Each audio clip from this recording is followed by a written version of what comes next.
Now.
Hi everyone, and welcome to the first of many to come webinars here at Power to Fly. We'll give everyone a moment to sign up. For everyone joining now, we'll begin in a few seconds. Welcome.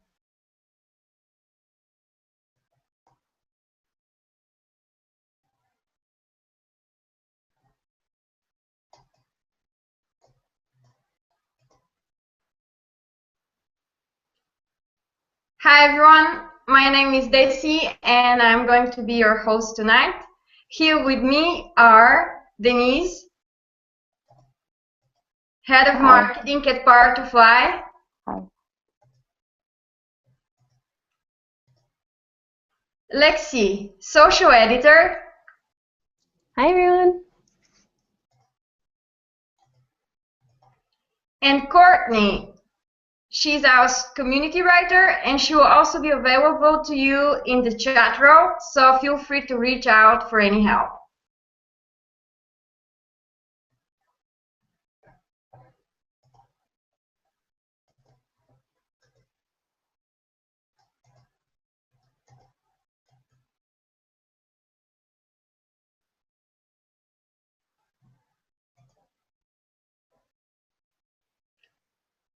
I'm going to give everyone a chance to load up the page. If anyone has any issues, please post in the chat box, and Courtney is going to be more than happy to help you. We're going to begin in only a few seconds. Thank you.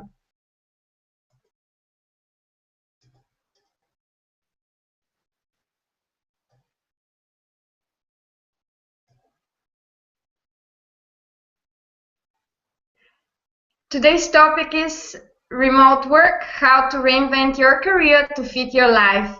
I would like to invite now Lexi to tell us a little bit more about herself. Thank you, Lexi. Thanks, Desi. Hi everyone, I'm Lexi. I'm the social editor at Power to Fly. I live in Los Angeles. We're all a remote team, so we all are coming at you from different places today. My work history has been really varied. I'm definitely not one of those people that followed a straight career path. I started my career in the music industry. I was doing publicity for a bunch of indie rock bands. And then in my career since then, I've worked everywhere from a startup search engine to an environmental nonprofit. I worked on a TV show. I was an assistant to a couple of different Hollywood actors. And now I'm running all of our social media channels here at Power to Fly. So definitely not a straight career path, right? And as a result, I have learned a lot about how to make your resume make sense when you've jumped around to different industries and different kinds of duties. So I'm excited today to share some of that with you because we all know it's hard to switch careers, but it's possible. All right, Denise, over to you. Great. Thanks, Lexi. And thanks to everybody for joining us tonight. I'm based in Seattle, and like Desi, Lexi, and Courtney, and many of you joining me today, you might have had an eclectic career journey. However, all my dots connect, and I always make that a point saying that to any hiring manager or recruiter up front so they don't focus on the variations or short stints. I've worked for startups and top global brands, as well as on my own boutique marketing agency. I usually laugh and blame my Gemini sign for boring easily, and that's partially true, but I've also been the primary or sole financial support for my family, so oftentimes change was necessary to increase earning potential. Maybe some of you can relate to that. I'm not afraid of risk or change, but I am scared to death of atrophy and insolvency. On my career journey, I've held various positions in the service industry, wireless, travel, online agency, and now online dating. And now I'm with Power to Fly, the global marketplace where, just like Desi, Lexi, and Courtney, we're on a mission to place women in great remote roles in tech fields. It's important to note that we all live our mission, meaning that everybody on our global team is distributed and we all work remotely. And now I'd love for you to meet Courtney. Hi everyone, I'm Courtney and I'm happy that you joined us for our Power to Fly webinar. We are thrilled that you are here. I'm a community writer at Power to Fly and I'm based in Oklahoma City. Prior to Power to Fly, I have served as a grant writer, a journalist, and even a flight attendant. I will be moderating the webinar's chat role this evening, so please feel free to ask questions and comment. I love engaging with you, and I am here to help. Now I'm going to pass it back to Desi, who will be our lovely host for this evening and for some of you this morning. Thank you. Thank you very much, Courtney. Hi everyone, and for all of you joining just now, I'd like to remind you that this is Remote Work Decoded, how to reinvent your career to fit your life. Now a little bit about me. I'm the community manager here at Power to Fly, and I live in France, so it's midnight, but I don't have a glass of wine. I'll take advantage of one after the webinar if you like it. I've been building and managing distributed teams since early 2009. Later today, I'm going to share with you the top 5 traits hiring manager of remote teams would look for while interviewing and on the job itself. It's important to know that many companies have little to no experience with distributed teams. They may be trying out with a particular role, and it is your chance to show them that you're the right person for the job. Don't worry, today we are going to share a lot of secrets with you, and we have lots of information coming up in Power to Fly Connect. Here's a beautiful photo. Oftentimes when sharing with people that I'm a remote employee, they look at me and picture me with cucumbers over my eyes, getting a facial and a massage with a yummy cocktail. And guess what? I even have my computer and I'm broadcasting webinars. But the reality is, if you want to be a remote employee, you need to work hard, focus on results, and deliver beyond your manager's expectations. Dear guests, please be advised that this session is being recorded for your own convenience. Everyone will have a chance to ask questions, and we'll answer as many as possible during the webinar. If we run out of time, we'll collect all your comments and questions and reply via blog post on Connect, the Power to Fly social platform where we hang out on a daily basis, helping each other transition into remote roles, deliver better results at our current roles, and much, much more. After the webinar, we'll send you an email with helpful tips and next steps. As a reminder, in the chat with you is Courtney, who will share with you a link to the Connect platform at the end of this webinar. Lexi and Denise will now take you through the top 5 lessons learned from a nonlinear career. Lexi, you're the captain now. Thank you, Desi. Okay, let's get into it. So I know that for many of you, remote work is the goal. And so a career change might be necessary to land that remote job. So to start today, Denise and I will be sharing with you the lessons that we have learned from switching careers and starting new industries, and then eventually ending up in remote work. This is going to be a good starting point for getting into remote work because a lot of remote jobs are in the tech industry. So you may not have experience in the tech field and you might need to get up to speed on some of that. So here are 5 lessons that we've learned from our nonlinear career paths. Lesson number 1, gain experience paid or not. So in my case, when I was starting my career, I really wanted to work in the music industry. And this was before Google, so I read all these industry magazines. I went through all of my CDs and went through every single liner note, wrote down lists of names in the thank you sections, and did research, looked up their numbers in the phone book, used whatever search engines were around at the time, which will age me, so I'm not going to tell you what they were. And I reached out to everybody that I found contact information for. And out of all the people that I contacted, 2 people ended up being really happy to share their experiences and their advice with me. And I'm still friends with them to this day. That was the way that I started my network in a new industry. So those 2 people who wrote back let me know how they got into music and what advice they had for me, and helped me end up getting internships. So internships. Another thing that can be really helpful when starting out in a new industry or to learn skills to eventually get employed in that industry is to work for free or do some kind of in-kind trade. So working for free, I know, is very difficult, but it is also really valuable to getting into a new industry. So whether that's interning for a company like I did, or say create a website for a local nonprofit or a local business for free, that can be a really good way to start your portfolio. So working for free is tough, but it can be a necessary and temporary sacrifice. You can also do this outside of your paying full-time job, and even remotely in some cases, like building a website for somebody. Lastly, it can be really helpful to identify what you don't want to do, so in terms of getting into a new career. So helping to focus more on what you do want to do sometimes can be tricky because everything can look really exciting and new and fresh, right? So thinking about things you don't like or doing some kind of work for free or internship can help you learn more about that field and narrow down what you like doing and what you want your focus to be. So those 3 things, starting a network, narrowing your focus, and doing some kind of work for free are really good ways to start in a new industry. All right, lesson number 2.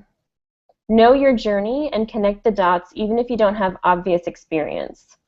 You probably have experience that would be perfect for the job that you are applying for in a new field, but it might be getting lost in translation on your resume. So in my case, I had been working in the music industry and started getting really interested in tech, but I didn't have any tech skills. And I saw a listing for a customer support job at a search engine. So I had to really look at my history and my duties and my job in the music industry and translate those to look like a desirable candidate for this job in a tech job. So I looked at what I was doing each day. I had a bunch of clients who were in bands, and I spent a lot of my time making sure that all of those artists were happy every day, along with their agents, their lawyers, all of their touring crew. So I was providing service to them and making sure they were happy each day, which is pretty vital to customer support. The other thing that I realized I was doing a lot of each day was writing. I was writing band biographies, press releases. I was sending pitch emails to journalists to try to get them to cover my band's shows or their album releases. So that meant that I was a really strong communicator.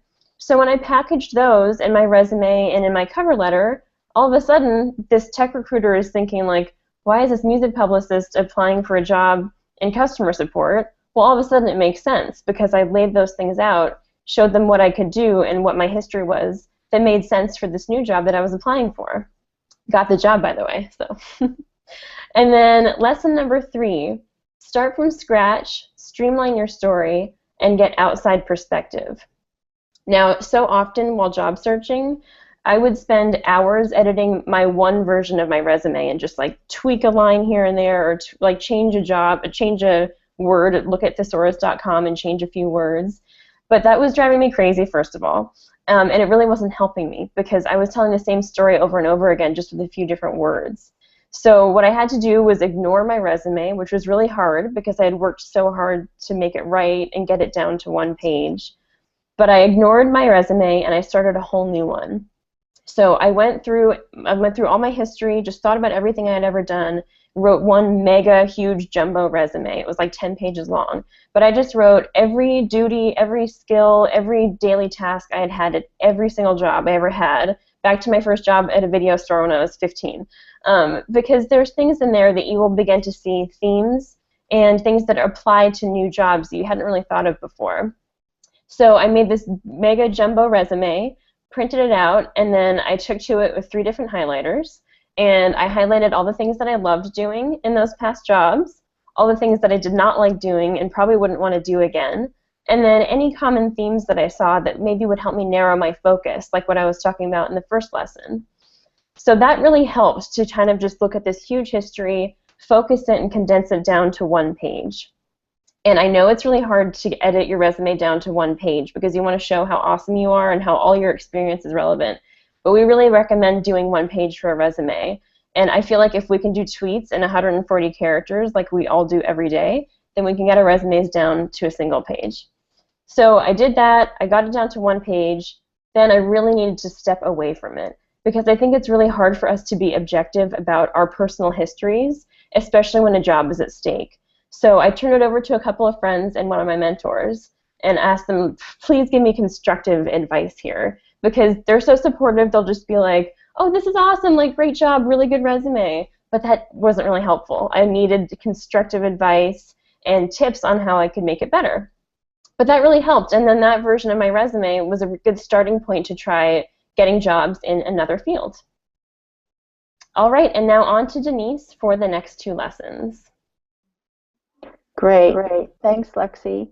Before I begin, I just wanted to make sure I'll just check in with everybody. Hopefully everybody's doing okay. And as a reminder, send us your questions or comments in the chat roll. I'll just pause for a second to see if we have some more people asking any questions before we start. Great.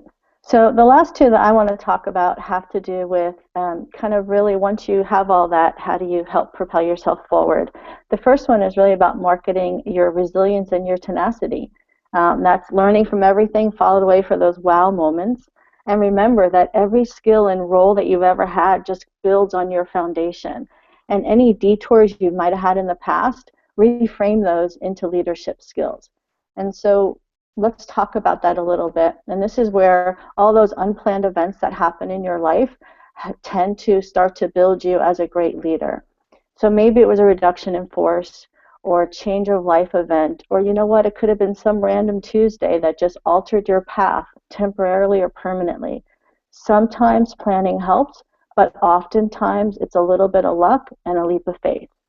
So years ago, I was managing a web part of the Nokia.com section when we were launching the first camera phone. This was probably over 10 years ago now.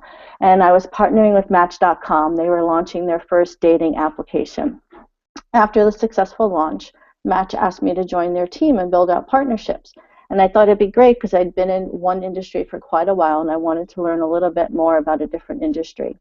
So a few months in at Match, I was recruited away to a well-funded competing dating startup where I renamed the brand as part of my interview process.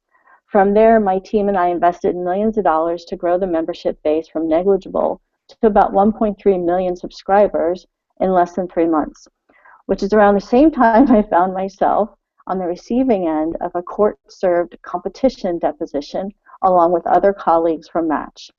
So this, according to my friends in LA, was a sign that I had really made it, right, because I had been deposed. But that experience taught me, as horrible as it was, it did teach me that the competition values you and will always offer you more.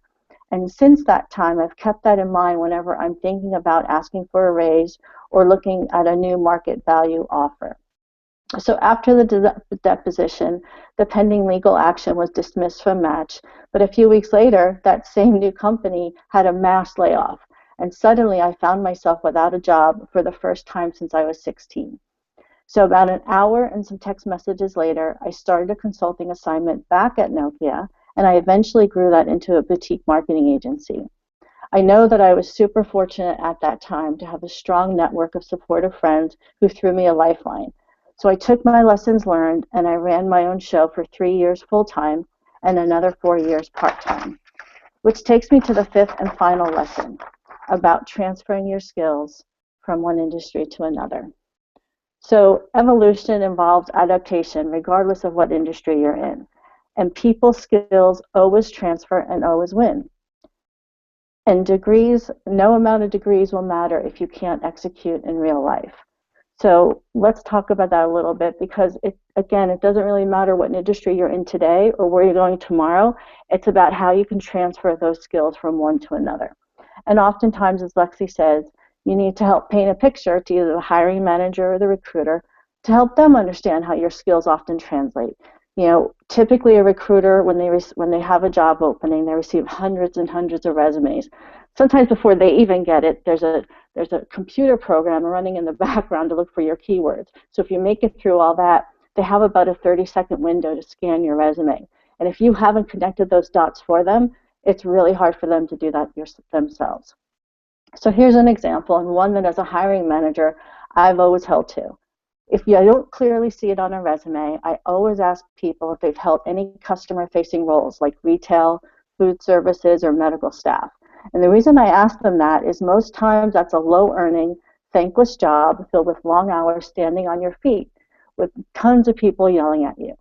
But the two things that you learn very quickly in customer-facing roles that are so important and so transferable to any industry is how to people and problem solve skills.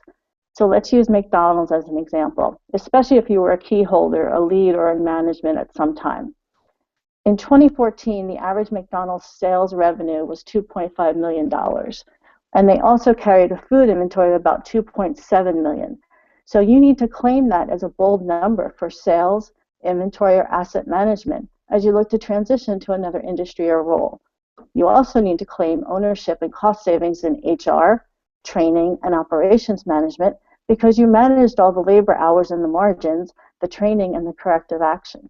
And then finally, claim ownership and percentages in brand management, crisis communications, and risk management, including IT resolution, who hasn't been there when the cash register stops working, customer escalations, and possible theft and threatening situations.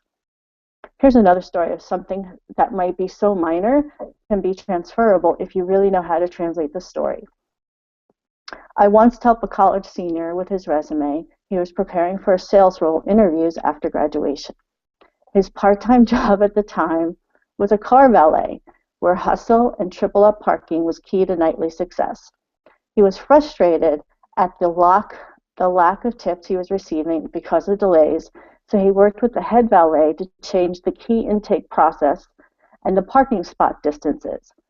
So on his job resume, part of the duties I wrote for him was that he designed a schematic layout to ensure maximum volume and minimal waiting time, increasing sales by 40% and gross profit by 10%. So you're probably on the other end of this laughing, thinking, oh, come on, he's just a part-time car valet. But he also significantly increased the business owner's bottom line, which is the few changes to how they receive the keys from the customers and how they manage the traffic flow. So that is an important and transferable skill, especially to the sales hiring manager that was about to interview him. It showed that he can increase overall sales results. So those are the 5 lessons learned from our nonlinear career path. And now I'll turn it back over to Lexi. Thank you, Denise. And we will be having Q&A at the end, but if you have any questions now, feel free to put them in the chat roll and Courtney will collect them for us to answer at the end of the presentation. Okay, so I know that a lot of you are joining us today because you want to work remotely. And like we said, a career change might be the first step towards that. Now, more often than not, you will have relevant experience towards your new, you will have relevant experience that you won't even realize until you reframe your history like we were talking about before. And actually, your past experiences in a different field make you a pretty diverse and valuable candidate in a new industry because you're coming to this field with a different and fresh perspective. So give yourself credit for your past experiences and use them to your advantage. Gain some experience, learn some new skills, streamline your story, and then go get that remote job. So let's talk about some ways for you to reinvent your remote career to fit your life. There are a number of places that you can try out working remotely on the side. And we have a list ready for you. The first one is Mechanical Turk. That's an Amazon-sourced destination. There's Crowdsource and also Elance. And these are all places where you can sign up to do random freelance gigs from your home. And it's everything from coding to copywriting. And like we mentioned before, another great thing to do is to volunteer or do some sort of in-kind trade. And that can really be a good side hustle to advance yourself in a new field. Seeking out a mentor, pairing with a friend who's in your new field, or otherwise learning on the job can also help you learn a new skill set. And then also great for training are local unemployment centers or outplacement services. These places actually have a lot of resources for learning new skills and have new programs and things like that. So while you're trying to get into a new field and learn some skills, those are some great free resources for you. And then finally, online classes are all the rage, and it's for a reason. I'm sure you know people who have done coding boot camps. That is a great way to learn how to code and learn tech skills. Another great resource is the Lynda Library. That's part of LinkedIn now, actually, and you can learn tech and other kinds of skills from your own home at night, on the weekend, whenever you got some downtime. We like to call it a side hustle because these are all things that you can do to advance your skills or network or try out a new field while still keeping your current job. So you just do it on the side, hopefully remotely if possible, and do it in your own home on your own time. And then this is also a great way to learn how to be an excellent remote worker if you hook up with something like Mechanical Turk or one of those spots by just taking small projects on the side and testing out the remote life. Okay, now back over to Denise. Great, thanks, Lexi. So some of you on the line might be thinking you're so excited for remote and this sounds great, but you're currently at a company or in a role that your boss or the company policy itself is just nobody's allowed to work remotely. So in that case, you could start to help build a business case for remote.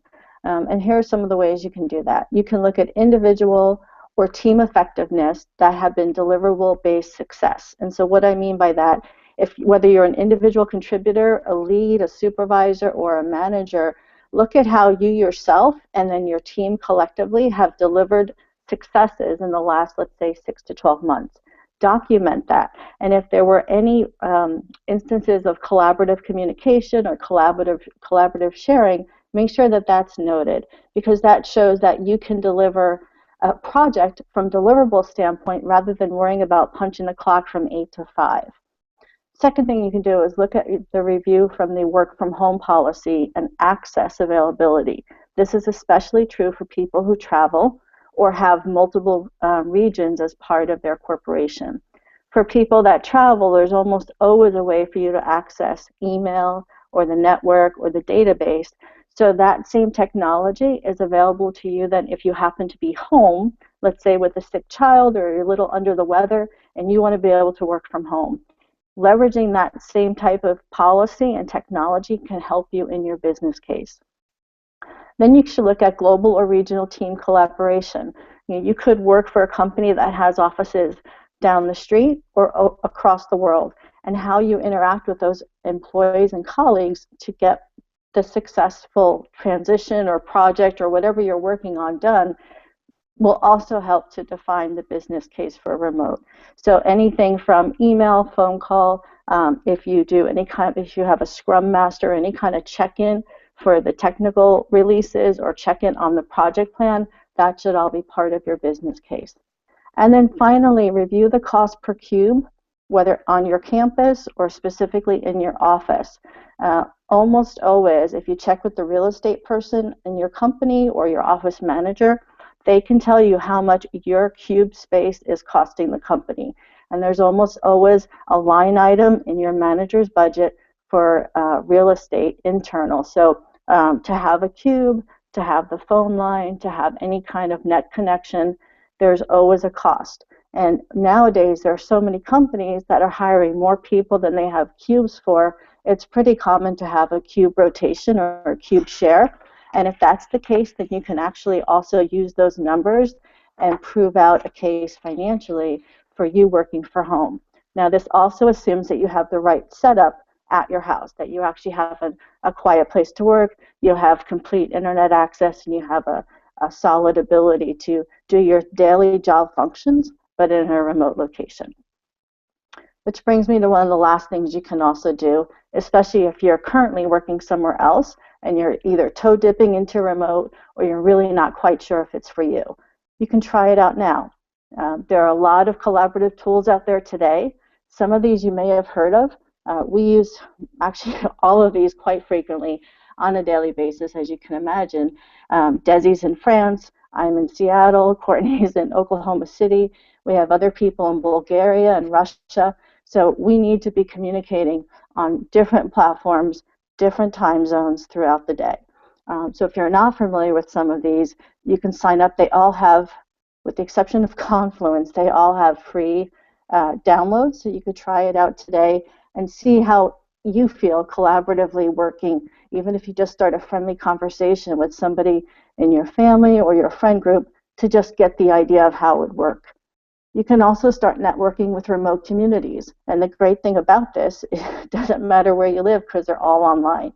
So there's a great community site in Teleport for people who are starting a new career or leaving their current city and going to move somewhere else. You can look up the hashtag nomads on Twitter, and then there's also a site, Nomad List. And on there you'll see all the different people that work remotely or live in a nomadic setting where they might travel 4 months, every couple of 4 months, and have a different location. And then finally, if you're really not sure if being in the house or being in your home office is for you, 5 or 6 days a week, then you can try out a co-working space. You can rent those out by the day or by the week. You can also rent them out by the month. Excuse me. And there are many popping up across the United States and Europe with some great collaborative assets. So you have access to a desk and a phone line, fax if you use a fax, conference rooms, and sometimes, as Lexi mentioned earlier, it's a little isolating to be in the house or in your home office all throughout the day, and sometimes you just want to be next to another human being, or you want to have, share thoughts, or have a, complete whiteboard session with somebody else, maybe in your local city. You can go to one of these co-working spaces.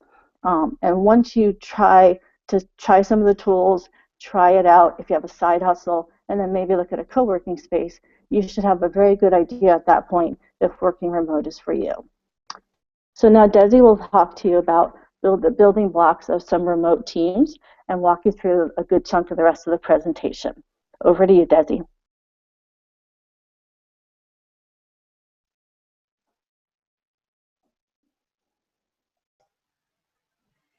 Hi everyone, I hope you're enjoying the webinar. I'm going to continue with the 5 building blocks. Let me share with you on the screen what they are.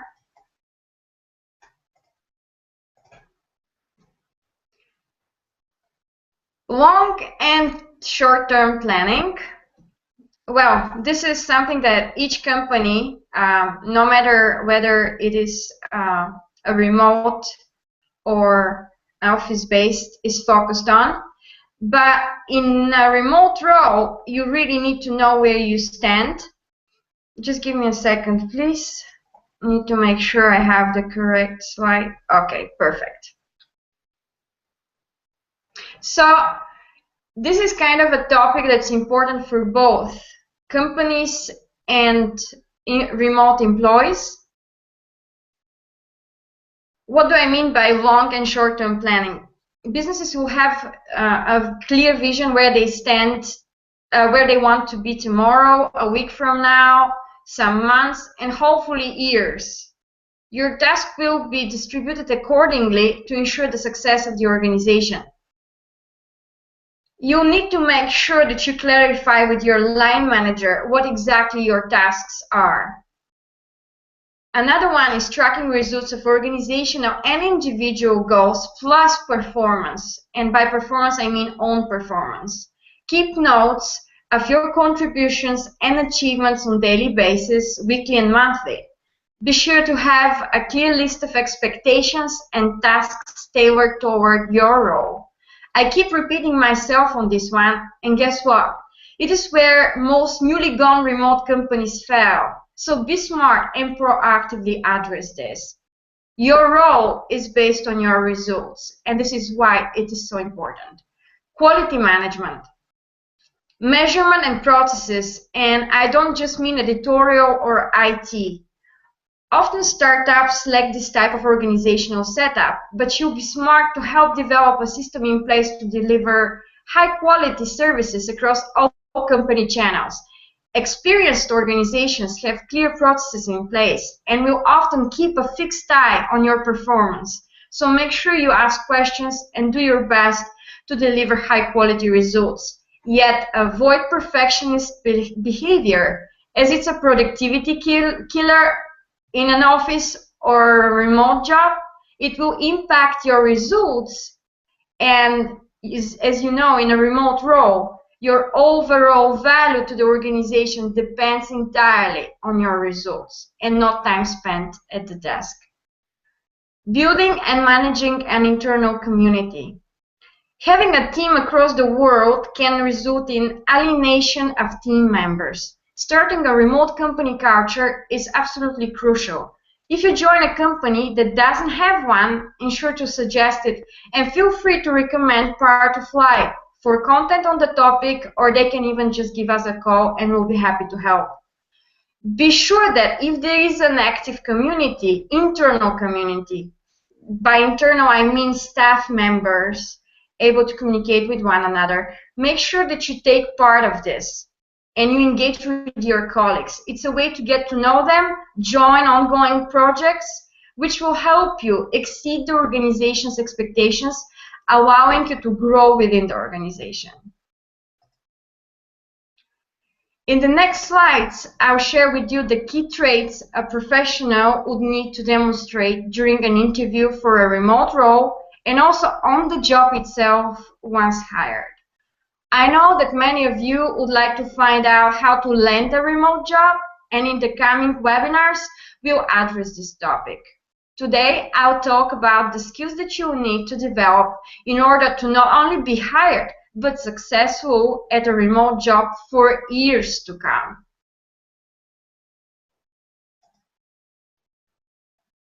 Before we head to the key skills and habits you need to develop in order to rock at a remote job, I'll take a minute to let you know the first steps I took when I landed my first remote role. I bought a comfortable chair, a large monitor, and revived back to life my old computer desk, which had gotten me through my university days. For 7 years, I've been living from both sides, as a hiring manager of remote teams and as a remote professional myself. In my experience, the top characteristics which define a reliable, highly productive, and results-driven professional are not different from the ones you need to have at any office-based job. The difference being that without strictly demonstrating and practicing all 5 key traits, you could easily lose your remote role, as it is not based on the hours you're going to spend at your office desk, but the results that you're going to deliver to your organization. The first one is time management. As early as possible, for example, during the interview, you need to demonstrate the ability to independently plan your day and activities.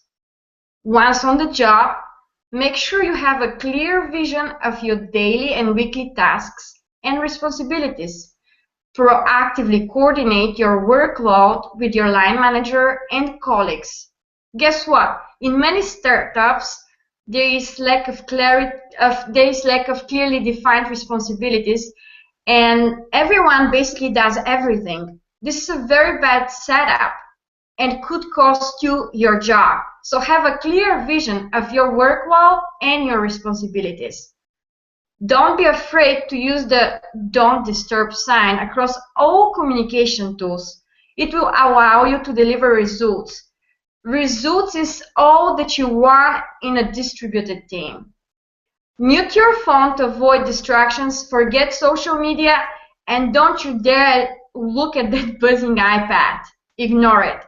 Always make sure you leave room for unforeseen interruptions, such as urgent and important last-minute tasks. They will pop up for sure daily, and you'll need to handle them like a pro. Self-discipline. In a way, when you become a remote employee, you're your own boss. Be strict and ensure that you start your day fresh, happy, and you better put your favorite clothes on. If you drink coffee, grab one and take this time to schedule and plan your day. Ensure that you take breaks and treat yourself with a 5-minute walk down the street. Now you don't have the office where you can just chat to a colleague around and, take a break. Make sure that you take time off, or just do something that takes you away from the computer for a moment. This is pretty important, especially after completing a heavy task, and you deserve it, so you better show yourself some loving. Staying healthy and eating well is what your organization wants. Don't skip lunch. After all, your kitchen is just a few seconds away. Mastering self-discipline takes time. You probably think this is just one regular advice, but in remote work, this is going to help you deliver results. And this is what people want. And this will ensure that you get really great pay and you can continuously grow within the organization along with your benefits. So ensure that you exercise by setting up, let's say, 2 tasks a day, one in the morning and one in the evening, each one taking no more than 10 to 15 minutes. Complete each task at the scheduled time, and don't cheat. The last task should be completed at the scheduled time. Needless to say, for a remote-based job or an office one, be early for your interview and always start your tasks early once hired. Today's online businesses are very dynamic. Flexibility, high-speed internet, and a good computer are a must. Be sure to know your responsibilities within the organization and ask questions. When you don't know the answer, your line manager will definitely appreciate that, right? Being honest in such cases can only help you advance in any organization. When you're remote, you don't have so much direct contact. So constantly keeping direct contact and feeling comfortable to approach everyone on your team is crucial. Now, this one is one of my favorites. Don't we all love working from home and chatting to 10 people at the same time? Yeah, I'm talking usually to like my mom and another like 9 people, and sometimes to Denise. No, that's not how it works. It's just never going to work. Did you know that Eisenhower lived one of the most productive lives you can imagine? One may wonder if he at all were human. I'm a big fan of his prioritization matrix and suggest that you have a look at it after the webinar. Just Google it. Here's what it is about in a few words. And it's super helpful in our very dynamic, busy social media and mobile device active society. Urgent and important tasks. These are tasks that you're going to do immediately. You really have to get them done. Important but not urgent tasks. Tasks that you're going to schedule to do later. For example, write that article that will be released in a couple of days. Someone might actually need to proofread it and edit it, so make sure that you meet that one. Urgent but not important. Tasks you'll delegate to someone else or an email that you're going to reply to by the end of the day. Neither urgent nor important. Tasks that you eliminate completely, like liking that friend's photo on Facebook that popped up while you were scheduling that paid social media post. Just cancel that one. Eisenhower says so.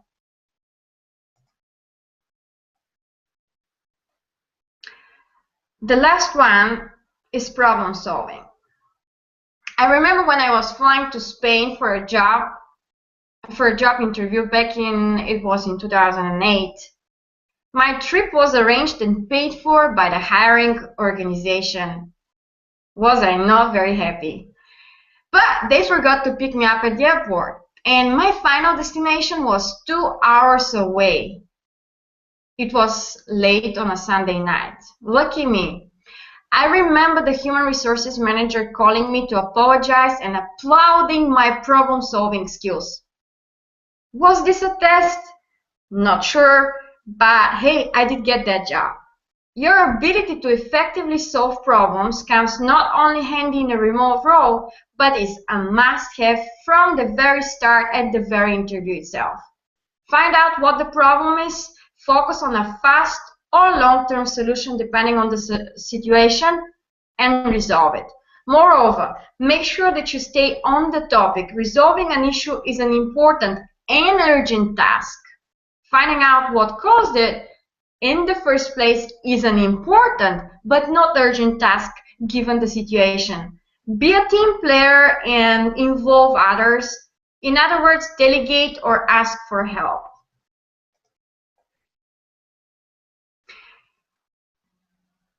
So how is everyone doing? Courtney from our team has been greeting all of you over the chat, and she'll be happy now to share some of your questions. We'll try to answer as many as possible, and we'll follow up to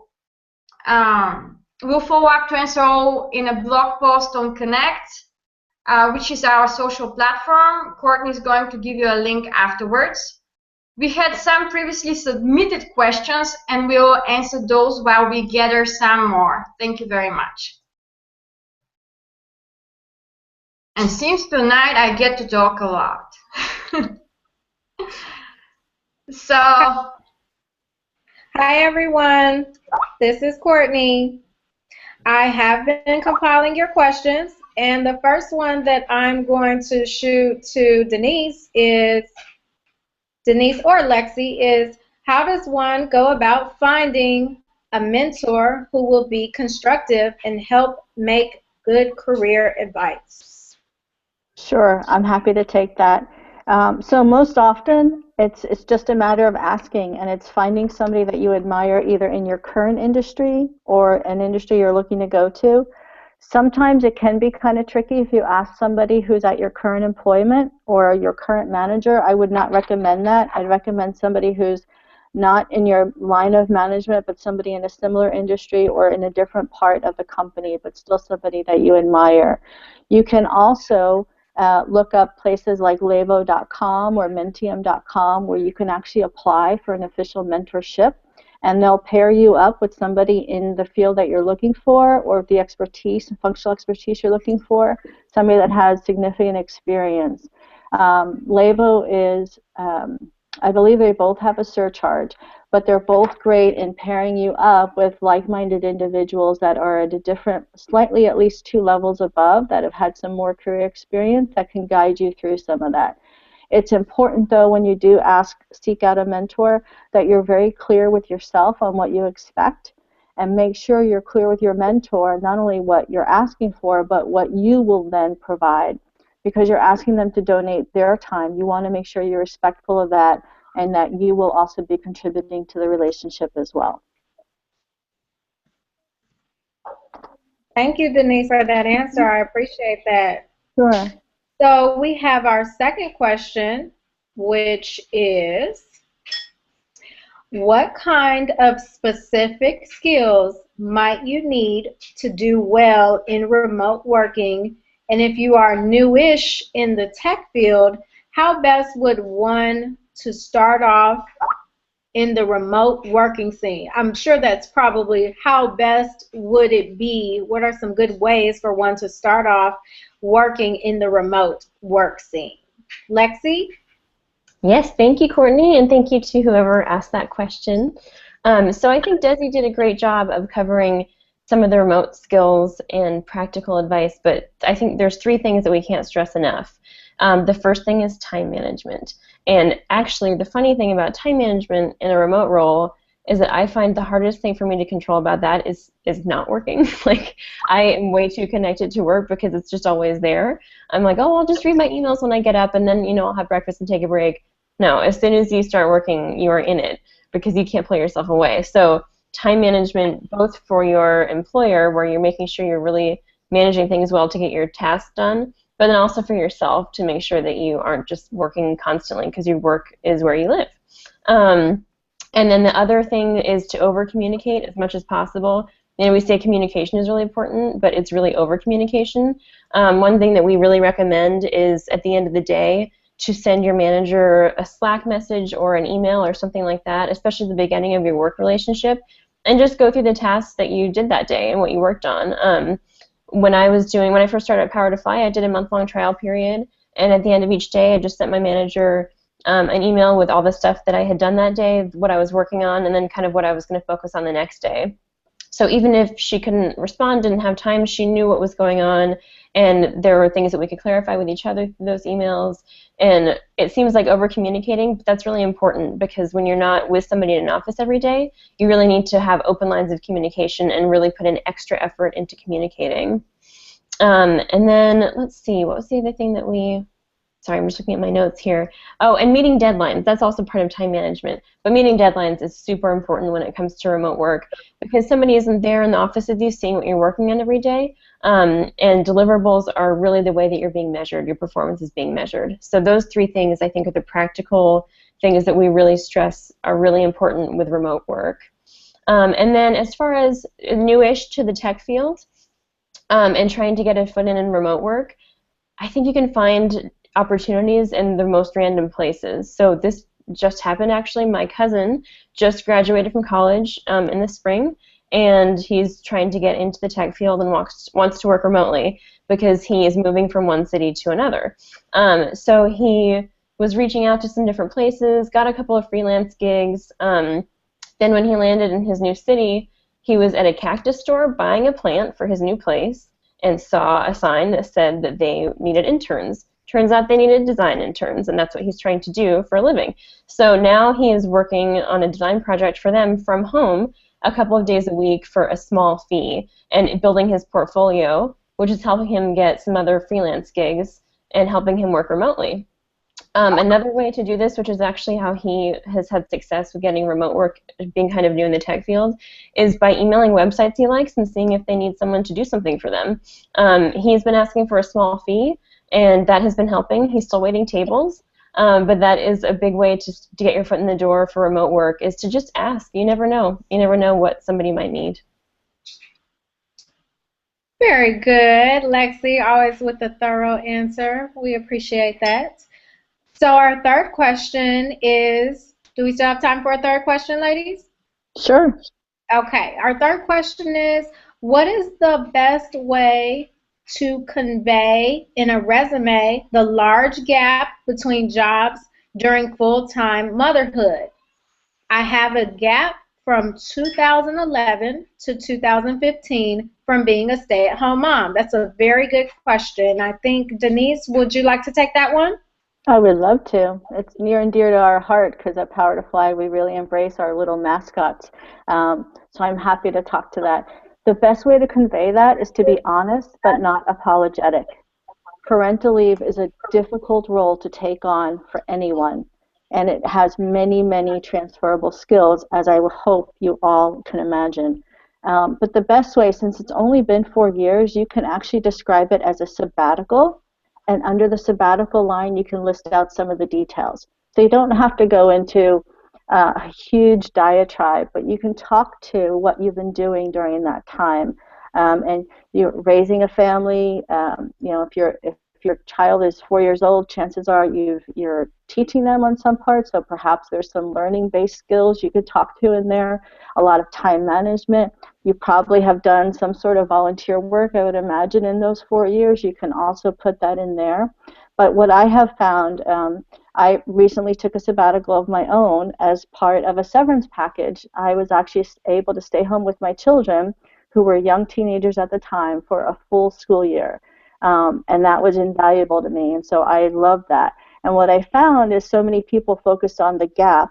So instead of talking about severance, or instead of just talking about me staying home, as soon as I called it a sabbatical, the recruiters or the hiring managers became very curious and almost envious that I was able to take a full year off. And it changed the course of the conversation completely. So I would invite you to play around with that and be as comfortable as you are with terming it that, and talk to some of the experiences you have had in those 4 years that are still would be transferable to either get you back to the industry you were in or look at the new industry you're going for.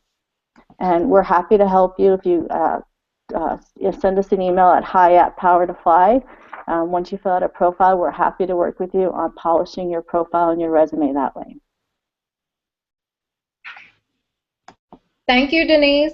Ladies, it looks like we have about 6 minutes until the hour. So would you like to take more questions, or should we decide to wrap up? I see a good question here I'd like to answer. Oh, go for it, Lexi. Thank you. Thanks, Courtney, and thank you for translating all these questions to us from the group. So somebody asked, what is the range of pay for a remote job versus an office job? I'm wondering if I'm scaring away potential employers from reaching out. So typically it is actually in line. Remote work payment is in line with office job payment. Even things like benefits and things, if you're a full-time employee, can be different for a contract worker. But full-time employee, usually it is the same amount. In terms of scaring off employers, I know that that's a weird territory to be in. One of the things that I find most valuable when figuring out salary requirements, when you have to send that in as part of an application, is to just, for a frame of reference, just put in what you're currently making if a salary requirement is asked. I'll say something like, well, here's what I'm making at my most recent role, but I am flexible. So it's kind of a starting point. And in general, people don't want to be making less than what they're making at a current role. So if the employer is scared off by that, that might be okay, because you might get in a situation where they're asking you to take way less than you want to. So a good way to try to avoid that, I mean, you might scare them off, but that might be because they can't afford you. And that's good. You should take what you deserve, So I like to say, here's what I'm making at my current role for reference, but I am flexible. And that can be a good way to start that conversation without scaring anybody off.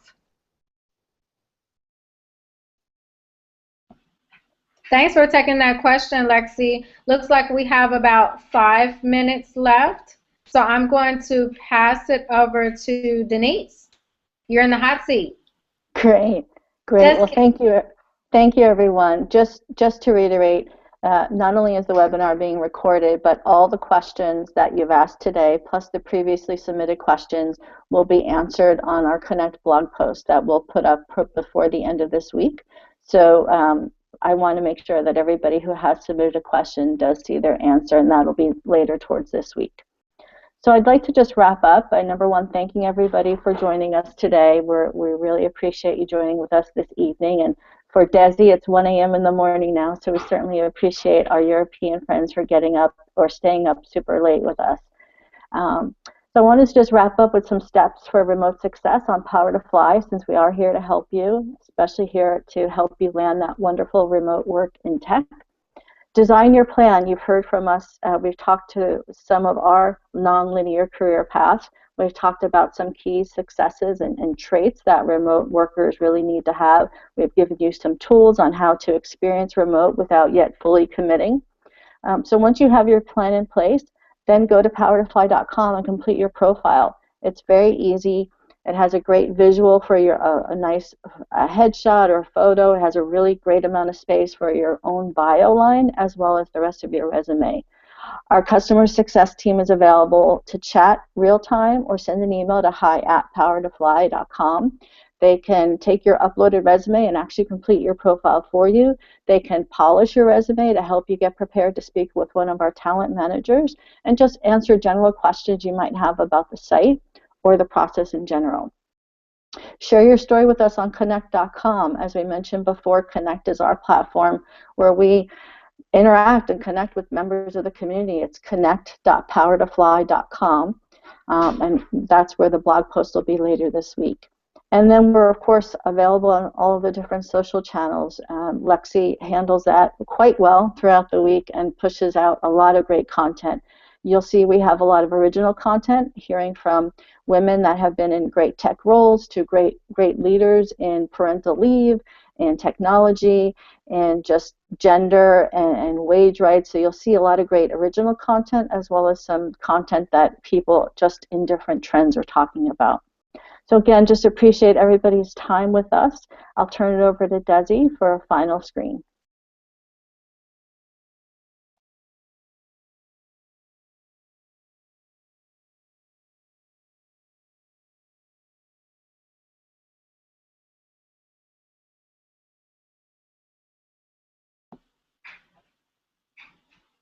Desi, I'm not sure if she's there, but if she were there, she would say thank you for attending our webinar. Courtney is currently adding Hello, links to. I'm here. Oh, Unmuted. great. I was just Yeah, covering for you. sorry. Something happened to you over there. I wouldn't want anything to happen to you. Let me show everyone I'm here, and I'm sorry about that. I did not fall asleep. I will even zoom into screen. Hi, everyone. I'm still here. So let me now let you know what follows up. I would like to thank absolutely everyone for joining today. And as you can see, hi@prioritization.com is where you can reach out with any suggestions, any feedback, any ideas that you may have. If you need any help at all, our team is going to be super happy to help out with whatever we can. So don't hesitate to contact us. And we're also going to have more webinars coming up. Some are going to be tech focused. So if you have any IT friends, please let them know that they could join. And of course, we're going to do our best to help anyone in the world get a remote job. So please make sure you join us at Part of Flight Connect, our social platform. Have a great evening, everyone. Thank you very much. Bye now.